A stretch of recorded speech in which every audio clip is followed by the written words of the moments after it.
conspiracy theory. It's no more fanciful talk, and it is not an opposition issue. Nigeria must have an election on 28th and in March this year. Must. It's not a favor to Nigerians. It's not doing us a favor. We should insist. How do we have that election? He must lower the level of insecurity that is haunting huge numbers of communities around. He must improve the electoral environment. He must improve the electoral environment in such a way that INEC can actually deploy persons, personnel, and equipment. And now to allow Nigerians to vote. We must have an election.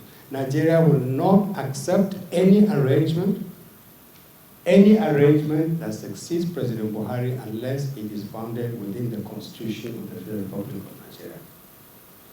All this talk about interim government and another arrangement, we will resist an attempt to jettison the constitutionalism in this country.